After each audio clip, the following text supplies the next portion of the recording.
Hello and welcome to the Read to Know podcast, where the goal is to actually remember what you read. On this podcast, we go through a book one chapter at a time, and each week we actually practice remembering what we've read. So we don't just remember, but then we can actually better apply it to our life. If you want to follow along, we're currently working our way through Stephen Covey's book, The 7 Habits of Highly Effective People. I'm Zach Brown, and my friend Chris Yarber is joining me to help discuss and break down this book. Also, if you've been listening and following along up to this point, we're super stoked that you're here, and we'd love to hear from you. So please reach out and say hello. We are at Read to Know Pod on all platforms. Also, if you listen on Apple Podcasts, please leave a rating and a review. It would help us a ton. And if you don't have Apple Podcasts, no worries. Just share this with a friend who might be interested. Anyway, thanks again for listening and enjoy the conversation.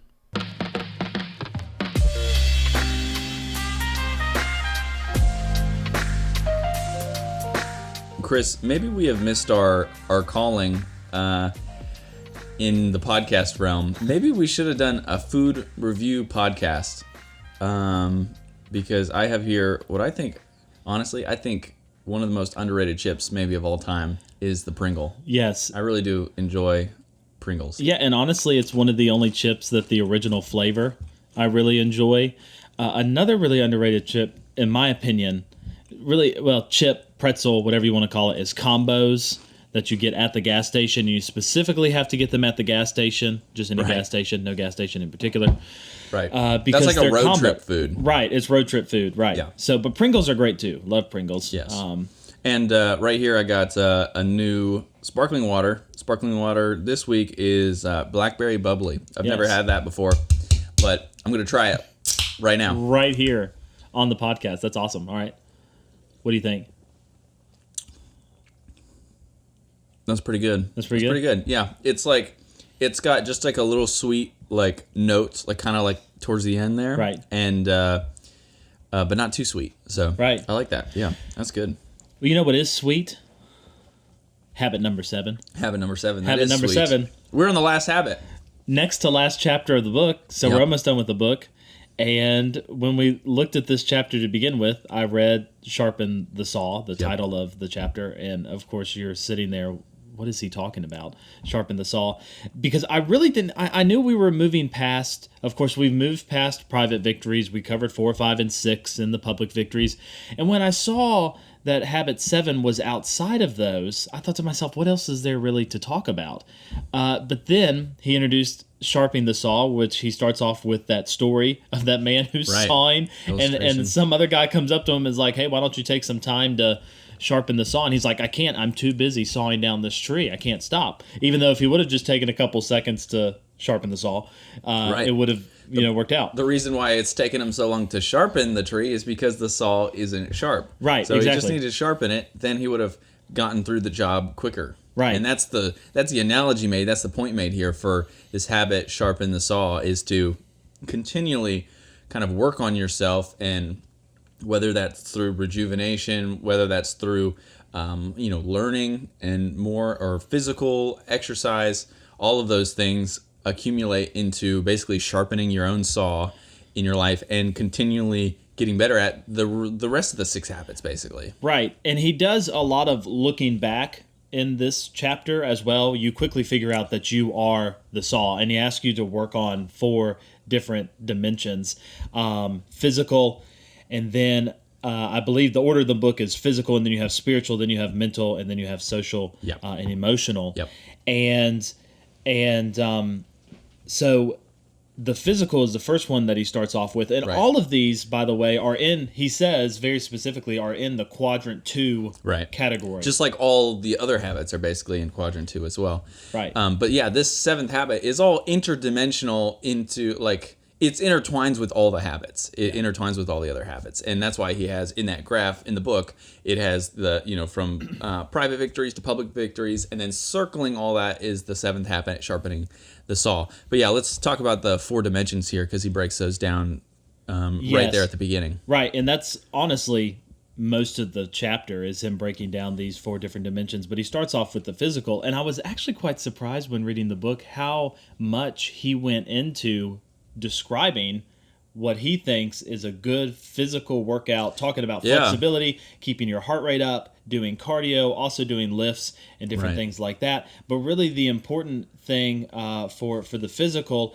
is that this is something that you do, if you don't do it daily, then he says, take, 3 days out of the week to do this and to work on this. It's not something that you may see immediate success with, especially if we keep eating Pringles, but we're not going to see immediate success with it, but we are going to pay for it in the future. It is going to pay off in the future because it is a quadrant 2 activity, which we've learned from quadrant 2. We don't always see the effects of it right away. It is important, but it's not necessarily urgent. Yep. And so, but I actually wanted you to talk about the workout routine. If someone's reading this book and they're reading the physical dimension, and they're like, well, where do I really start? That sounds great. The advice he gives is good in there, but what's like a practical step we can take? Tell them about the workout routine you introduced to me, since you and I work out together. Right. Well, I just started working out back in 2018 now, so going on a couple years, and I had no idea what I was doing at all. And when I say that, I really mean it. I was in college, and I had probably stepped into a gym one time in my life in 20 years of living on this earth. But you had done swimming before then. Yes, so I had swim, and I had stayed physical. I played sports and things like that, growing up through grade school and things like that. But I'd never hit the gym. I was never, I didn't go to, a public high school, so I didn't go to the gym. I didn't, play on the football team in high school, that kind of thing. But anyway, I had no idea what I was doing. So I just found programs online and tried to figure it out. And luckily stumbled upon Jeff Cavalier from AthleanX.com, a great guy, very practical, very realistic. And he just showed me and, a couple friends, and then you as well joined us.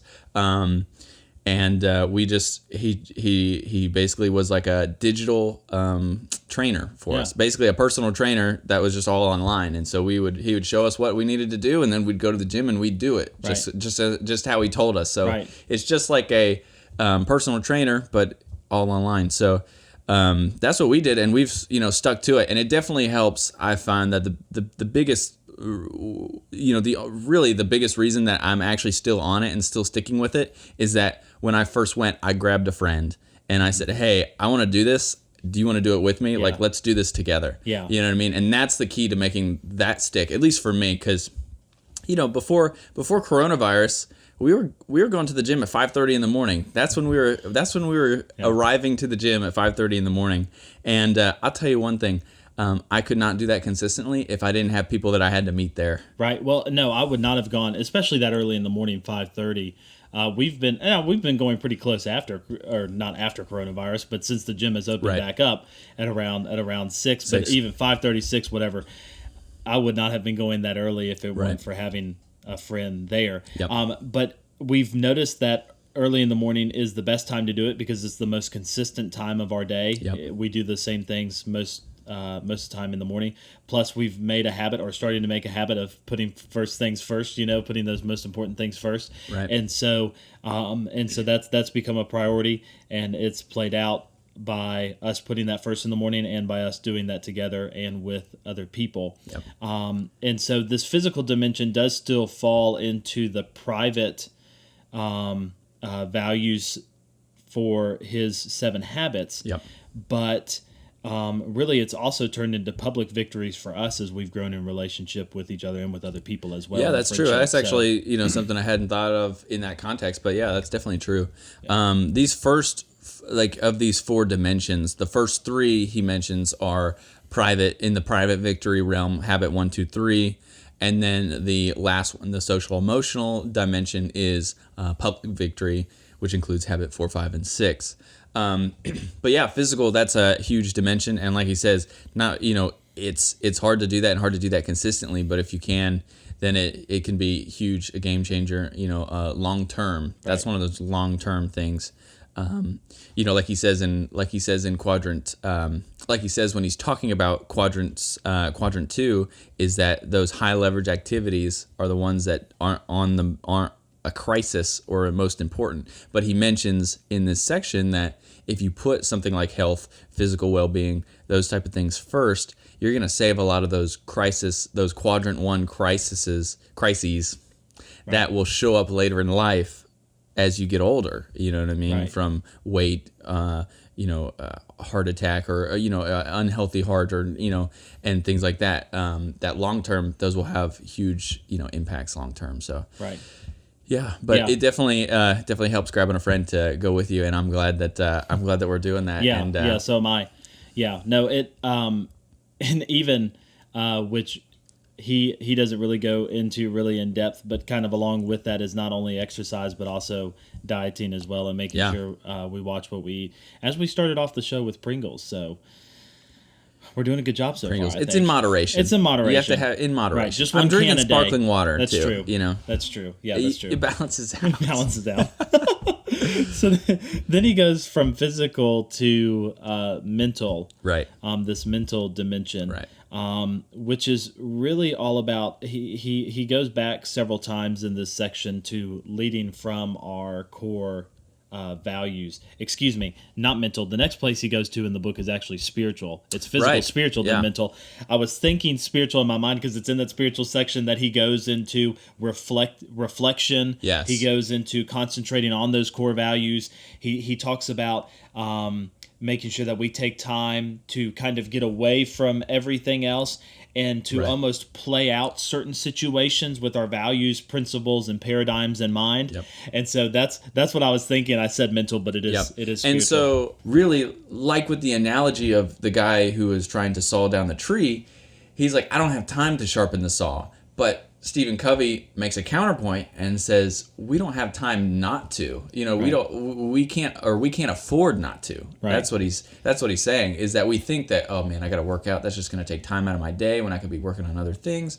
Or, oh man, I got to take the weekend and think about my life and figure out, what are my next steps, or how am I going to begin this thing with the end, and I really plan it out and meditate and think on these things. We think, oh man, that's going to take so much time. But it's a paradigm shift that needs to happen to where you think of it not in that, but in terms of I can't afford not to do this. Right. I have to do this because it's necessary for my effectiveness long term, not just today, not just next week, but long term. Yeah, Martin Luther has a quote that Covey uses in this spiritual section, where Martin Luther has been quoted saying that something to the effect of, man, I have a lot to do today. I really need to spend another hour praying on my knees. Right. And so he has all this stuff he has to get done. Yeah. And yet he has this end in mind. He has this, daily practice of, spending that time in prayer, which prayer is one way to practice that spiritual dimension, or whether it is meditating, like we said earlier, which is really just going back and thinking through these different things, playing out these different scenarios. But you're right, it really gets to the point to where if we can make that paradigm shift in order to understand that we really can't miss out on this, and we really can miss out on other things that aren't as important, in other words, that are quadrants 1, 3, and 4, it's going to be all right. Right. Yeah. Yep, exactly. And doing this, as he says, with like the physical aspect, but in all aspects, it saves us from crises that'll show up down the line in some form or fashion. So it's preventative, but it's also effective in and of itself. Yeah. So that's the second dimension. Third dimension now is the mental aspect, and basically it's just, he talks about, you should always be learning as an individual, whether you're in school, out of school, whether you're a doctor, whether you're, you have a bachelor's degree, doesn't matter. You should always be learning. You should always be trying to expand your mind and really stretching it and practicing, being mentally sharp, in general. Yeah, and he talks about a couple specific ways to do that. One of the first is he kind of knocks television a little bit, to use wisdom when it comes to television. Yeah. And he starts that off because then he continues in this section of talking about continuing our education and the importance in taking time to read. which I think we're doing a pretty good job of, to read, right? We're trying to make a point of that, yeah. On the Read to Know podcast, to read, to take time to spend in literature, to furthering our education, which doesn't only take place, I would say, in reading, but also a lot of your education, for example, has come from YouTube and has come from courses that you've paid for yourself, and you're taking them. And a little bit of mine has been more of the traditional sense of, you're in school and then you're in graduate school and stuff. But either way, continuing furthering your education, both are great. And that's kind of what he's talking about with this mental dimension. And that's the great thing about the 21st century is that you don't have to just learn from books and from school. Yeah. You have so many other options available in front of you. You have YouTube. Now you can get down other rabbit holes that aren't informational or knowledgeable in any kind of capacity, but there's a lot of great information out there for free. Yeah, and not everything you see on YouTube is true, but you can kind of quickly tell which sources are a little more reliable and which ones are not, as you've found out. But I've learned a countless amount of things through YouTube. Fantastic. And then, of course, online courses, paid courses, even like mentorships of some kind, even like our workout program is some kind of informational knowledge. We're learning things about actually our anatomy and how our body works under pressure and stress, and how this certain movement could be damaging to our muscles or our joints, and that so even in stuff like that we're learning things and more things about our that we didn't know before. So we're stretching our mental capacity as well. But there's a lot of ways to do that nowadays. Yeah, there sure are. So we really don't have any excuse to not continue that, because it is a lot easier than it used to be for those who would say, well, I really have a hard time reading. Of course, we podcast, love another way to learn. Podcast. We love Audible as well. Hearing and listening to books. So all of those are great ways to continue this mental dimension and to continue in that private victory arena. But then with this fourth dimension, if you're ready to move on to the social and emotional. He says at the end of these first three dimensions, since these are private victories, he says that he would like for us to shoot for an hour a day of sharpening the saw in these first three dimensions, right? So between the physical, the spiritual, and the mental, we should spend at least an hour a day. And again, that's something that it may sound like a lot, an hour a day, but really it's something, again, that you can't afford not to do. And even I personally tried, now whether it's all at once or if it's sporadically throughout the day, I probably try and get in more than an hour, in total, because I think sometimes even just a workout is 45 minutes to an hour, just that alone. But working out is one thing, but I'm glad that you mentioned that you can take time to reflect with that spiritual dimension, continue your education, so to speak, with the mental dimension, and you don't have to do that all at once. Physical, it's a little hard to do that if you go to the gym and then go back. But I'm glad that you mentioned that you don't have to do that all at once, that can take priority throughout different parts of your day. Right. But, this is kind of I just thought of this right now, but for anyone listening who is interested in a resource kind of maybe more in depth just to this specific thing, I read a book a while back. It's called My Miracle Morning. And I don't know if you're familiar with this book, but it's a very interesting book by Hal Elrod, I think. And basically he talks about, how the way you shape your mornings, it's kind of a morning routine kind of book, but but he talks about how the way he shapes his mornings really can transform your life in a sense. And just taking whether your miracle morning, as he calls it, is 5 minutes a day or 10 minutes a day or 2 hours in the morning, it doesn't matter the length. It matters but what you do. And so he would say, his thing is he tries to get something physical, do something physical, whether that's just push-ups and sit-ups or some jumping jacks. Right. And then, read something, has maybe daily affirmations or, things that he thinks about and reflects, And so basically he's saying do all those, do all those in the morning and get it done. Whether you have 5 minutes to spare or you have an hour to spare, you can do it, and it makes a positive impact daily. And that's what Stephen Covey's getting at here too, is that doing this just helps recenter you every single day, right? So that you start the day. And he's again I guess Stephen Covey is not saying that you have to do it all in the morning. You can do it whenever. Right. But it just recenters you daily. Yes. Yeah. And all of these, of course, being in the private arena, but he also doesn't want to neglect the public arena as well with 4, 5, and 6, which is why he touches on this social and emotional dimension. Yeah.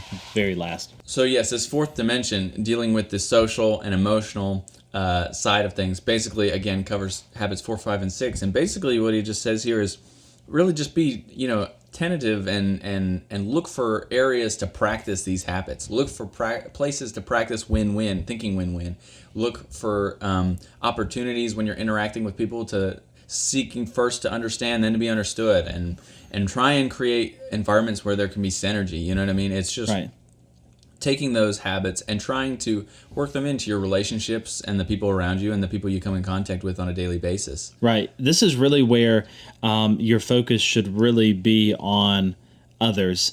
And your focus can really all the time be on others when those private victories are won, and you have the first 3 dimensions, you really start getting in a good habit of doing those. But this is also where socially and emotionally, of course, this is the dimension we build the emotional bank account. And so really, it's really focused on other people. And he does a good job of connecting this social and emotional. And he ends with this one because then he goes into a section on scripting others, which when we talked about it before the podcast was your favorite. I would say probably your favorite section of this chapter. Yeah. I mean, and this is just such a great and powerful section to this chapter, and it kind of draws back to chapter 3. I think habit 1. It draws back to that where he's talking about we may have scripts from other people that we're living that we didn't choose for ourselves, but they were kind of thrust upon us by what other people have said and how they have influenced us positively or negatively. And he just says here that, just like we have the ability to choose our own scripts and rewrite our own scripts, we have the ability to help influence other people to write better scripts for themselves. And that's a really powerful idea, I think, to wrestle down and really grasp. And I think we've all had that. If you sat and asked, probably anyone, and you said, was there someone who, and he asked it, is there someone who has influenced you in a positive way that has directly influenced your life, for the better? And I can think of several examples right off the bat, where that has happened. Yeah. And it's just so powerful because it alters your life in a way that you couldn't do necessarily even on your own. Right. And you might get to that point, but they were able to exponentially move the needle forward faster than you could on your own. Right. Yeah, there's one particular story in this section that I love where there's 2 different classrooms, and one, of course, you see some maybe higher educated, a little bit more advanced students, and I can't even remember the exact word. I remember one class was called the dumb class, and then the other class was called the better or the best class, right. And so what they did was they took it and they reversed that, and they started calling that dumb class the best or the better, and then the better one the dumb. And what ended up happening was the dumb class, so to speak, rose up to the occasion just because of the way that they were talked to and handled. And so they spoke that into them, and that's what was produced out of them was exactly what was speaking into them. So that kind of explains what the scripting others is all about. Right, exactly. Yeah, and that's so powerful, man, isn't it? Like, depending on the person, they could be brilliant, brilliant student, but if you see them in a way that is not that, they will literally fall to that expectation. Yeah. And that's but the opposite is also true, that if you have high expectations, if you see something better that they have not even yet excelled to, they'll rise above to meet it. Right. And I think that's powerful. The way you look at something and the way you treat something based on how you see it will make that person, that thing rise and fall to meet those expectations and those scripts that are presented to them. Yeah. And that's what you're calling out. You're calling out the good that people see, or that you're calling out the good that you see in other people, even if they don't have it there yet. Right. Yeah. And really what that enables it to do is it really enables that good out of them to really come to life. And we see this in our society and in our culture all the time, where certain things are spoken and they're not necessarily true, but if you keep feeding it and feeding it and feeding it, everyone begins to notice it as truth, even if it wasn't to begin with. Right. So this is really, really powerful and has long-term effects as well, on people individually and as a society in whole. Right. And this has even happened, to me, like I said, you probably have a few examples in the back of your mind of something similar that someone, had a positive influence on you, like that, writing a script that you then rose to that occasion to meet. And, that's kind of honestly how I got into reading books as much as I do. I'm in the middle of probably like 5 to 6, maybe 7 books right now, between Audible and physical books and things like that. And, it hasn't always been that way. I've always, I've read, and there's been times where maybe I'll read a book and it'll take me like 4 months to read one book, and then I'll go a while and not read it all. And then, then I'll read maybe once or twice, here and there. But it was a few years ago, I sat down with I sat down with a pastor friend of mine, and I was just talking about, things that I was thinking about, things that I wanted to do, and he said, well, have you read this book, on this topic? And I said, well, no, I haven't heard of that book before. And he's like, have you read this book? I said, no, okay. And he just started listing book after book after book until we had a list of books here, and it was probably like 8 to 10 books. And he says, if you read all of these books, you will be, so much farther ahead than most people your age. Yeah. And I was like, wow, I felt compelled then to read that. And I kind of set a personal goal for myself. That was like right in like May. So it was like right at the beginning of summer. And I said, I'm going to read all these books by the end of the summer. And I did. I read 10 books all within 3 months, and I hadn't done something like that before. And ever since then, I've been pretty consistent with reading. And so it's really sparked even just a love for reading and knowledge. But even the things that I learned through those books has propelled me, forward immensely. Right. My Miracle Morning was one of the books on that list, actually. So nice. I just mentioned it just now. Yeah. But yeah, so it's those things can have a huge impact on your. Yeah, they sure can. Yeah, I do have a couple of examples of people scripting in a sense, with some different areas. I would say one of the most is when it comes to school. As you know, I'm in graduate school and I'll be working on a doctorate starting in January, which is something I never thought I would be working on. But I had a professor in my undergrad come and talk to me, and I was doing better then than I had at the beginning, school wise, with reading and turning in papers and stuff like that, especially with writing. And so he started to point me in the direction to some resources, not all books, but started to point me in some to some resources where my writing could develop, because when you get past undergrad, that's most of what you do anyway, is writing. Right. And so that's what kind of fed my writing to where I actually enjoy it. Now, most of my writing is like small group materials because of my job as a pastor, mostly small group materials or sermons or something like that.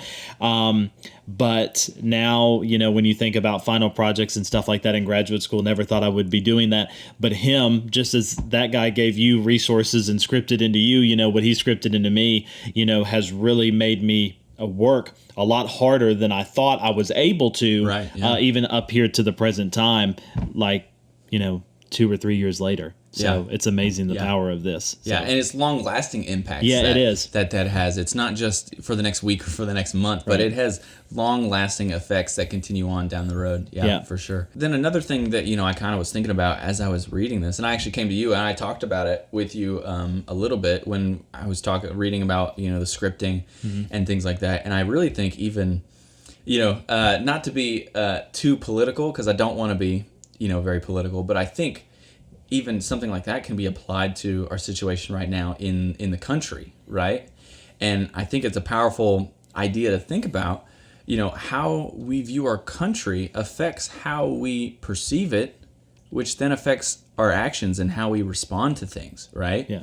If you see the country as, a terrible country with, evil all throughout it, at every turn, you know what I mean? You're going to interpret things that happen in our country as just another evil thing or another terrible thing. And what's going to happen is, I think that just like the scripts with people, the country is going to lower itself to meet those expectations, right? Because it's those expectations that set, and that's what's going to happen.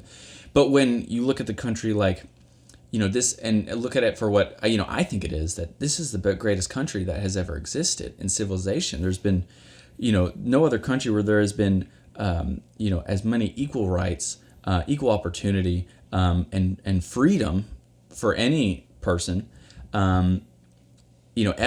Mm-hmm. And when you see it for what it is, and you see, a positive script towards your country, guess what? We're going to rise to meet those expectations. Right. And I think that's just a powerful thing to think about, especially in this time right now. You know what I mean? And I read this, and I immediately, was thinking about this and how powerful this idea could be in just our current situation in the country. Right. And anyway, moving on from scripting, we go into a balanced renewal section in the book. Yeah, which is really short. He pretty much just says there to keep the 4 dimensions: physical, spiritual, mental, social, emotional. Keep it all balanced. Don't over concentrate in one area. Yes, it's important to work out, but if we just work out for 2 hours and don't leave any time during the day to reflect or to self-educate, to hit one of those other dimensions, to build relationships with other people, then that benefit can sway back and forth. So that's just a really short section for him to pretty much say, keep it balanced. Yep. Just like he said before in the book, balance is key, right? Yeah. Balance is what breeds effectiveness, that P to PC balance, right?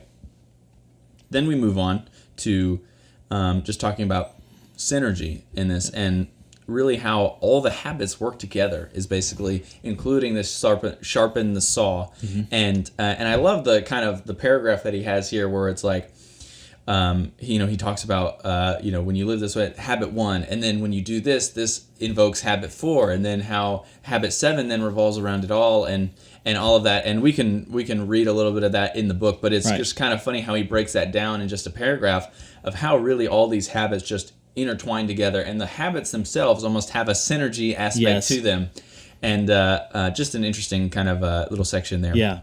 And then we finish up this chapter with the upward spiral. Yeah. Right. And basically just the idea of, as he says, learn, commit, do.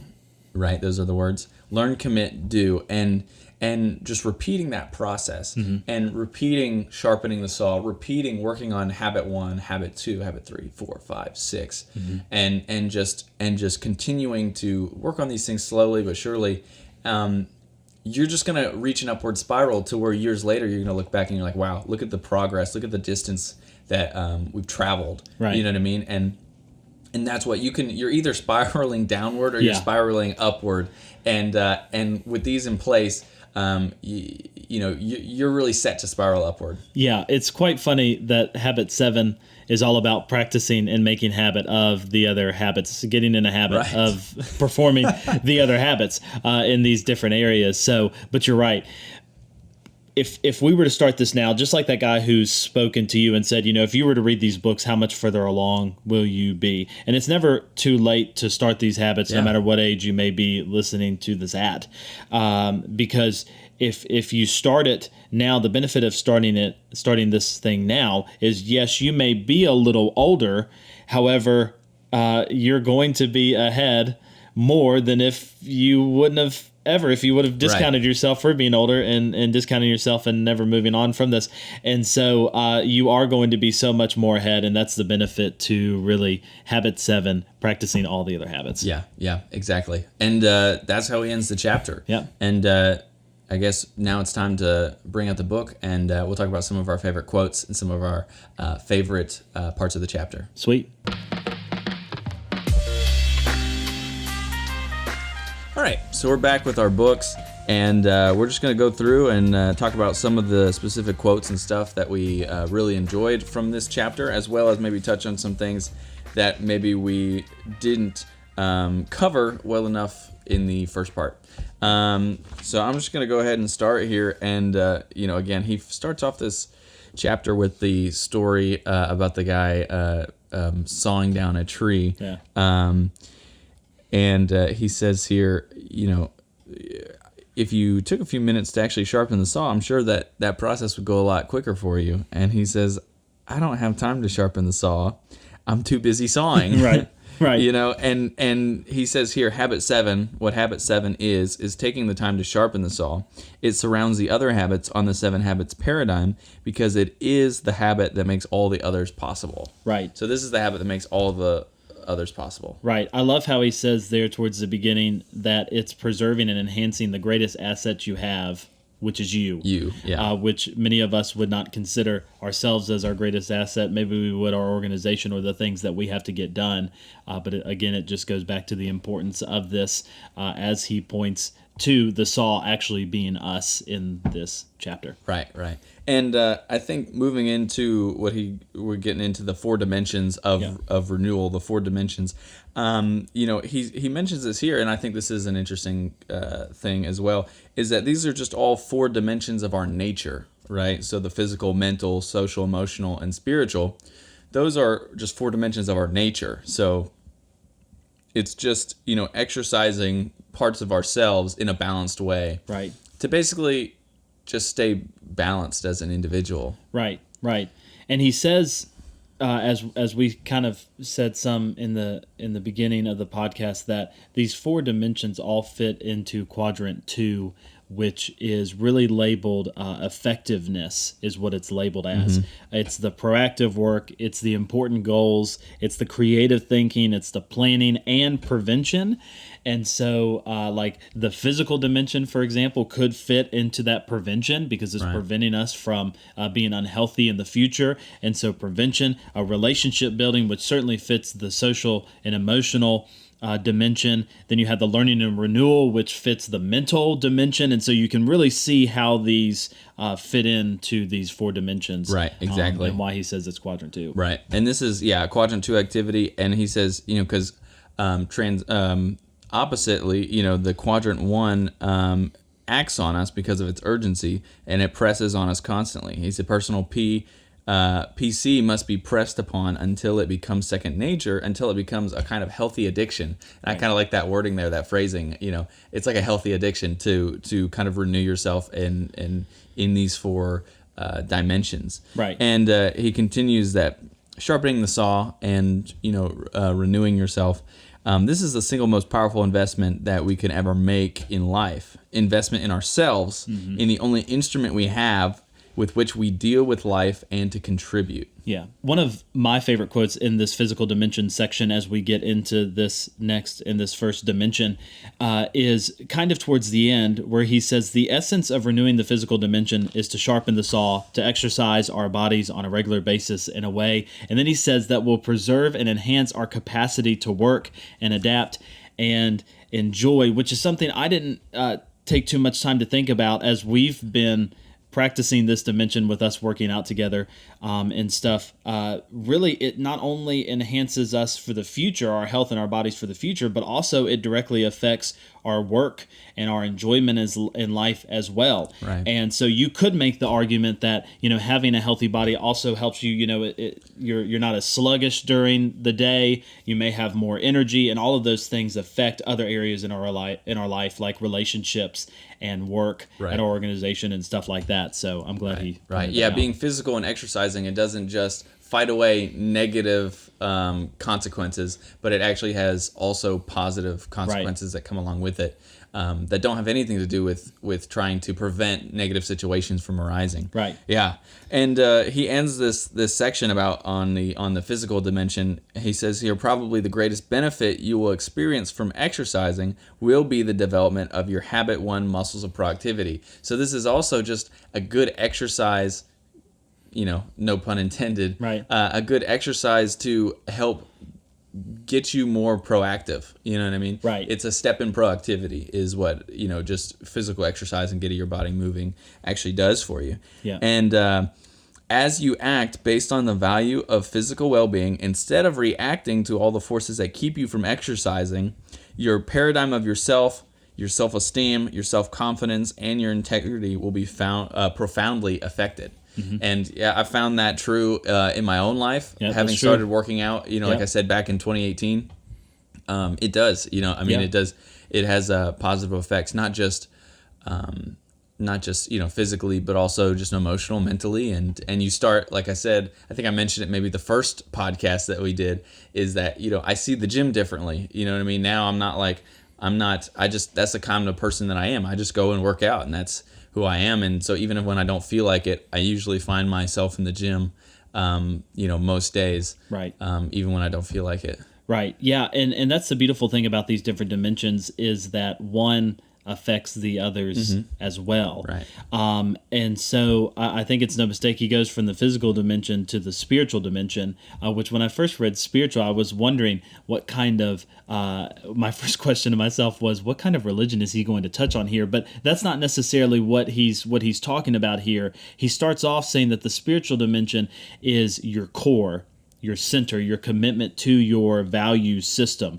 And so when he talks about this, really he's leaning into that leadership and influence ideas he's carried from previous chapters in the book. Because later in this section, he says the idea to the spiritual dimension is that we take time to draw on the leadership center of our lives. And so it's taking time, getting away, meditating, renewing ourselves, refreshing us.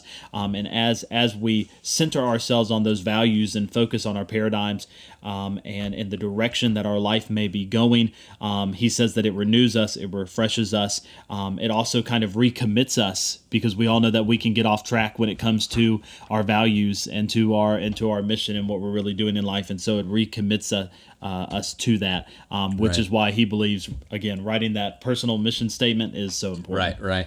Yeah, it recenters you, and like you said, it's highly related to habit too. Yeah. And he also says here people do it differently. You know what I mean? So it's different for every person, right? What this looks like, and I think that's the benefit of this, is that it's flexible to men, to Right. who you are and what you do, and but it definitely takes time. You have to carve out time to do that. Right. And then one of my favorite quotes from this section is he quotes David O.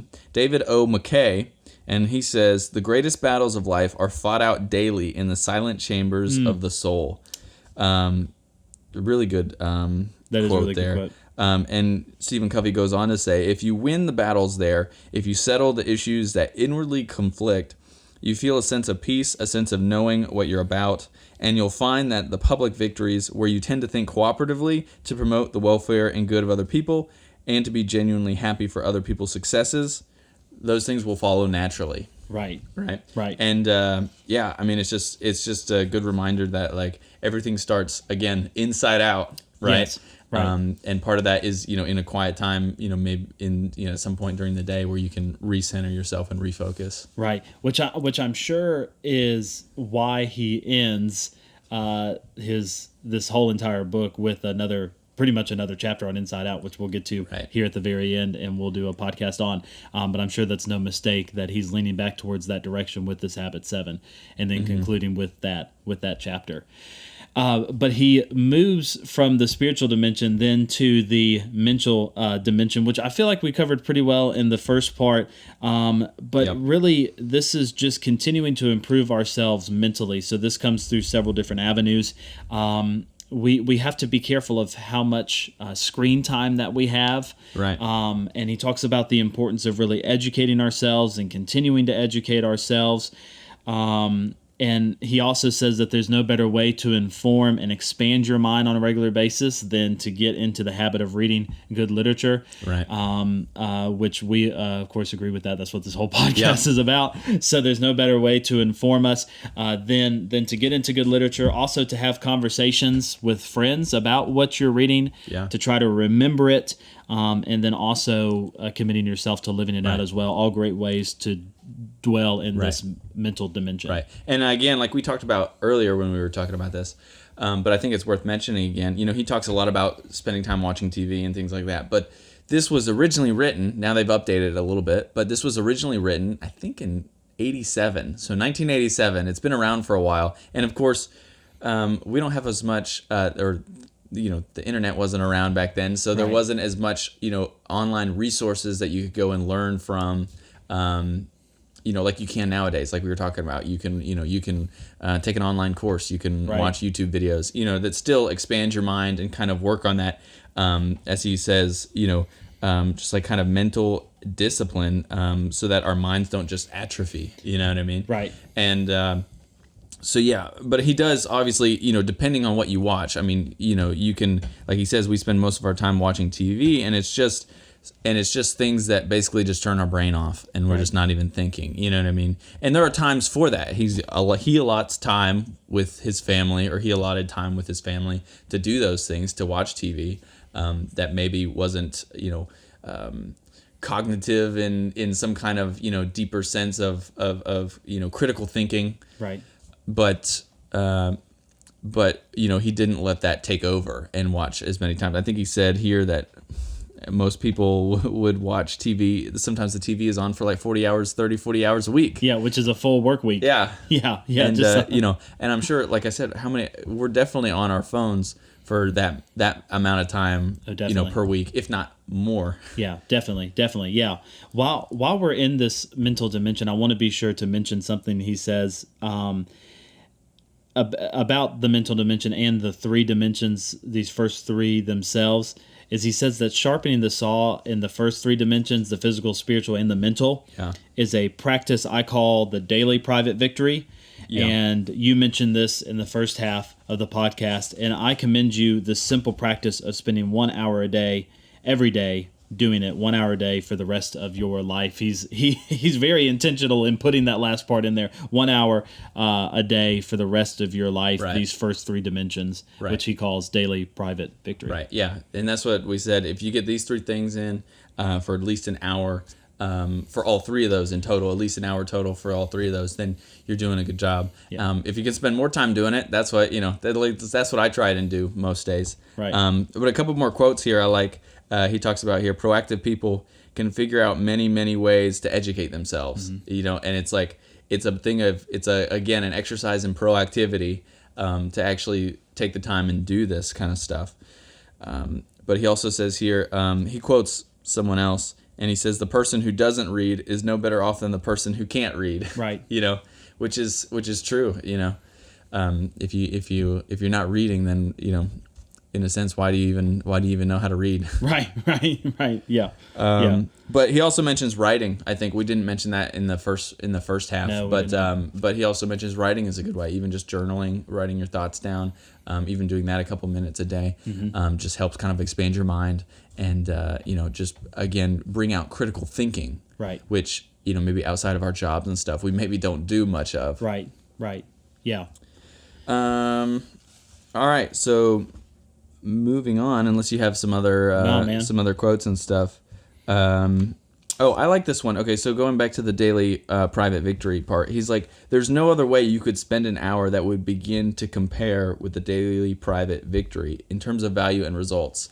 So just, really like, there's nothing you could do that would be more valuable with your time. Right. Than that. Like he says, it's investing in yourself, the one vessel that you have to fully live and interact with the world. Right. It's really too important to miss. Right. So now moving on into the social and emotional dimension, the last dimension here. He says renewing our social and emotional dimension does not take time in the same sense that renewing other dimensions does. We can do it in our normal everyday interactions with other people, but it definitely requires exercise. We may have to push ourselves because many of us have not achieved the level of private victory and the skills of public victory necessary for habits 4, 5, and 6 to come naturally to us in our interactions. Right. So again, just saying, it's not like let me sit and practice this, but it's just something you deal with in everyday life, interacting with people, talking with people, and dealing with people. Right. He does say that habits 4, 5, and 6 is not primarily a matter of intellect, which is a little bit different from those private victories that we have. It's primarily a matter of emotion. Right. It's highly related, he says, to a sense of our personal security. And then later on, he does ask, where does intrinsic security come from? And it doesn't come from, he says, what other people think of us or how they treat us, which is huge. it doesn't come from the scripts they've handed us. It doesn't come from our circumstances or our position. It comes from within. And so when we develop those private victories, that's where that motive comes from. Is it comes from within. It comes from accurate paradigms and principles. Even if people don't always understand those or see those, we know that that's what we practice and hold on to in our life. And so that's where our intrinsic security comes from. Right. It's kind of like, in a sense, he's talking about here, when you have your center and you have, habits 1, 2, and 3 down, and you have a firm grasp on that, then it's when you're dealing with other people and things like that, how the interactions go and what happens it doesn't reflect, you're not shaken to your core, you know what I mean? Like, something could go wrong in an interaction, and that doesn't have an effect on you, as much as the person who is invested too heavily there, is dependent on those other people, let's say, because then, you just, every time that something crazy might happen or something weird might happen, you just go back to your center, your core, what you stand for, what your values are. And that's where you get your worth and your values. So, it's really kind of almost like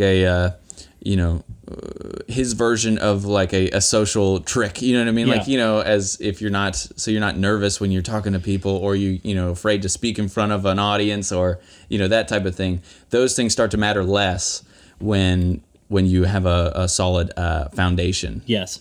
Yeah. In place. Yeah. And that's what he's talking about here for most of this. Yes.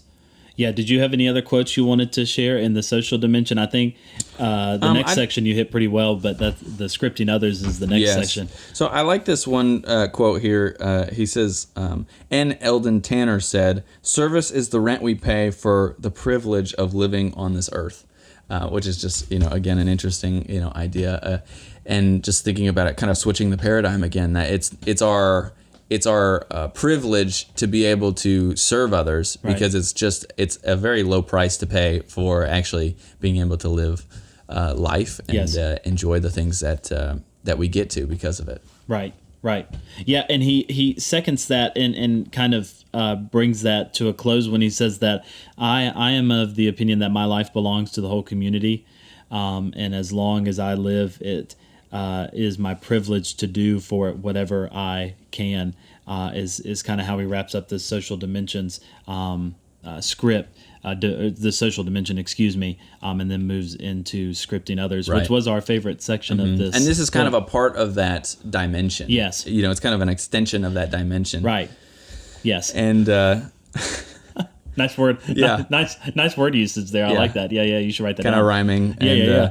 Yeah, he says most people are a function of the social mirror, scripted by the opinions, the perceptions, the paradigms of other people around them. As interdependent people, you and I come from a paradigm which includes the realization that we are a part of that social mirror, and then we can choose to reflect back to others a clear, undistorted vision of themselves. We can affirm their proactive nature and treat them as responsible people. We can script them as principle-centered, value-based, independent, worthwhile individuals, and with the abundance mentality, we realize that giving a positive reflection to others in no way diminishes us. Right. It increases us because it increases the opportunities for effective interaction with other proactive people. And he moves on and talks about there are times that maybe you didn't believe in yourself, but other people did, and they scripted you. They scripted that, like we said, a positive script into your life, and it had a positive influence on us. Right. And he just asked the question: what if you were a positive scripter and affirmer of other people? Yes. Yeah. He asks some other questions as well.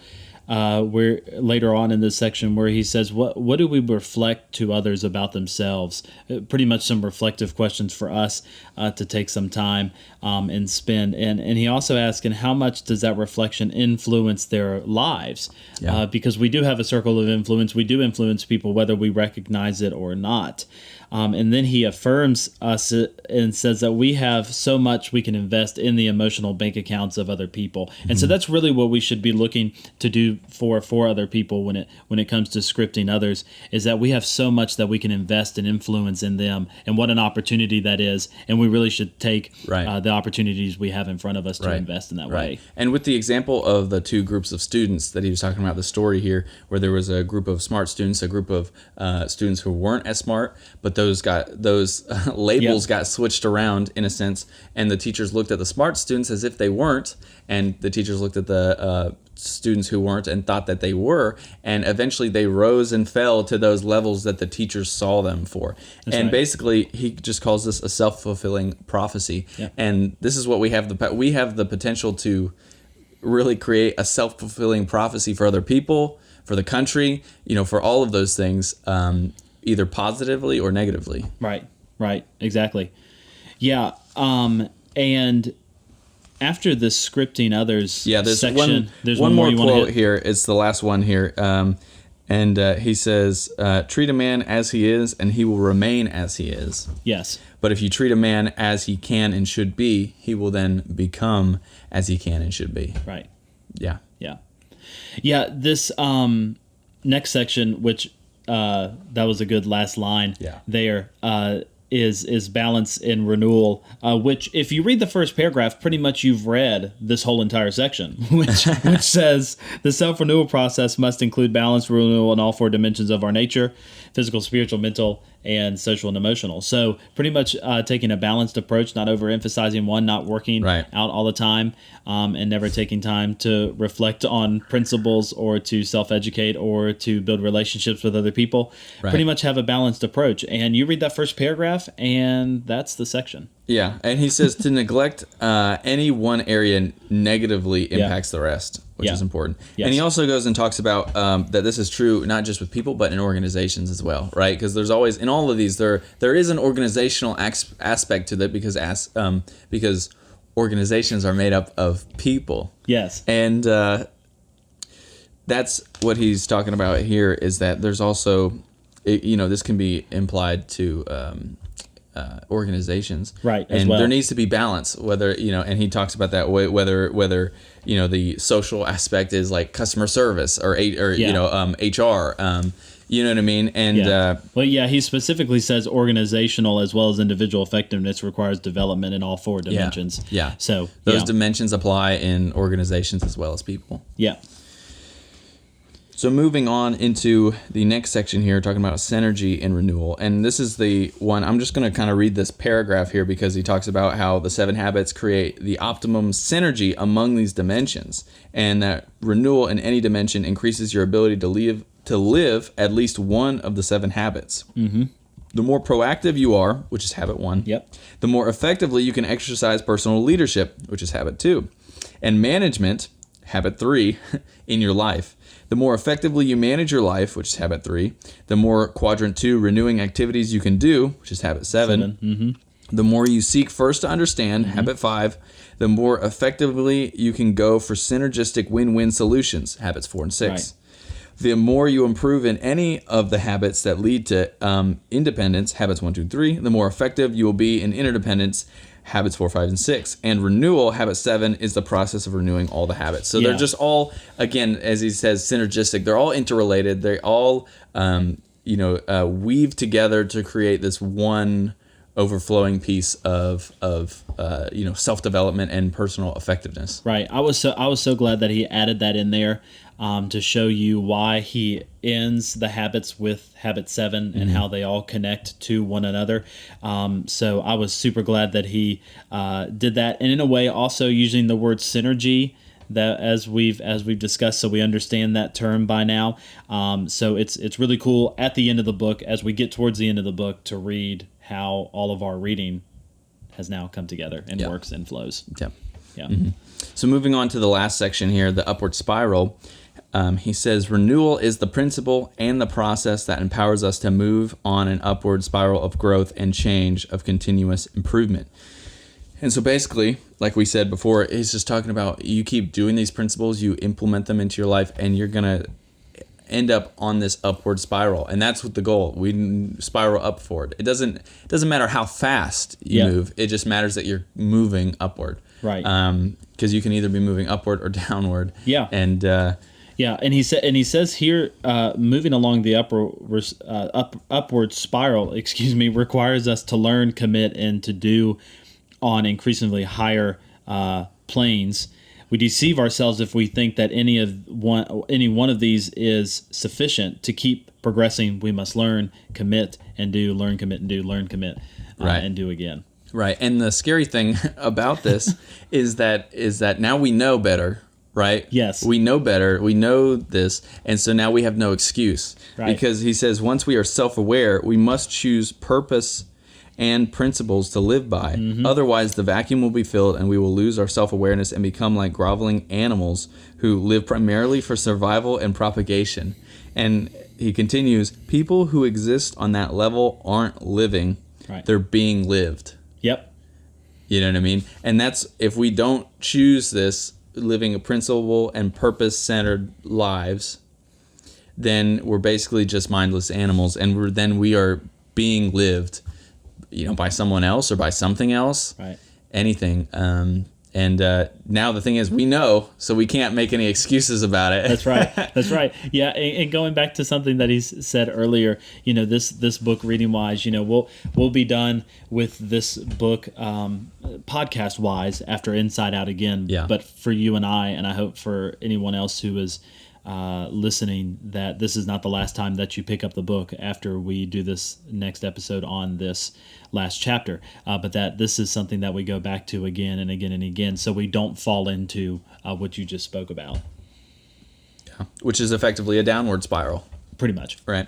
And so he continues, the law of justice is immutable, and the closer we align ourselves with correct principles, then the better our judgment will be about how the world operates, and the more accurate our paradigms, our maps of the territory will be. So, the more focused we are on this principle-centered, this purpose-centered living, mm-hmm. really we'll see the world more clearly for what it is. We won't ever get there to see the world exactly how it is, like we read about in previous chapters, but we will see the world better, and our paradigms will be more accurate for what we're seeing. Yeah. And then he finishes this paragraph with, moving along the upward spiral requires us to learn, commit, and do on increasingly higher planes. We deceive ourselves if we think that any one of these is sufficient.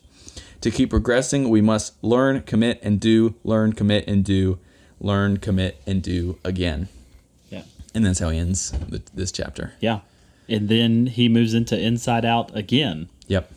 So the last chapter of this book, Inside Out again. We're revisiting the concept of Inside Out. So should be interesting. I'm excited to read it. And then that will be the last episode, the last podcast, the last chapter on the 7 habits. And then we'll be moving into a new book. A new book, which we will keep as a surprise.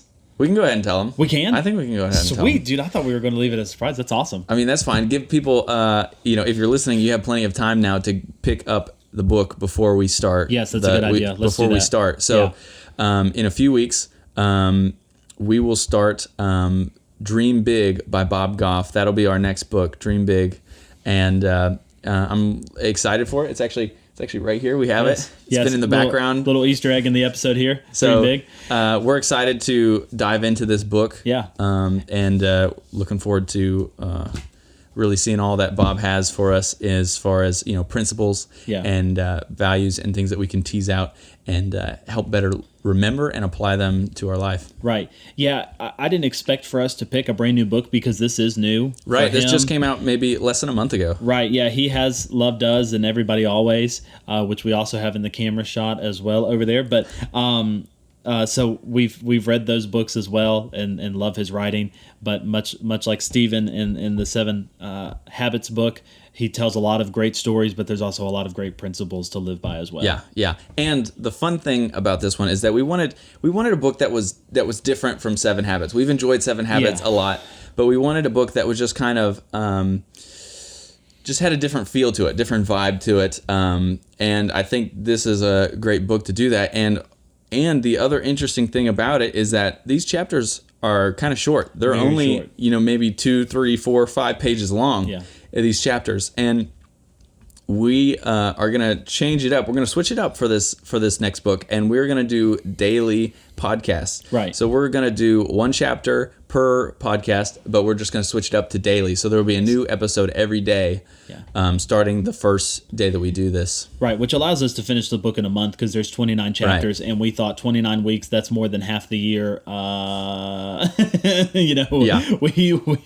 may want to move on a little bit quicker than that. But you're right, it is so much different. So it would be a perfect book to pick up, grab, and follow along, read the chapter, and then tune in and listen to the podcast that day. That's right. Yeah. So go ahead and do the same thing every day for the next month when we start this book. Yeah. So we're looking forward to it. We're excited for the little kind of change up in our schedule on doing this. I think it'll be fun. I think it'll be different and fresh to keep things interesting. So I'm looking forward to it. Yeah. So am I. Yeah. So dream big, get it, available anywhere. I didn't write it, but I'm going to say available anywhere. Right. You can go to our website if you do want to pick it up. We can link it as well. So readtoknowpod.com. Awesome. And you can find the link to the book there. Sweet, man. Yep. Yeah, but for next week, Inside Out again, returning all the way back to the very first chapter, not first habit, but first chapter of the book, Inside Out again. Here we go. Last chapter of the book. Are you ready? Yeah, I'm ready. Thanks for listening, guys, and we'll see you next time.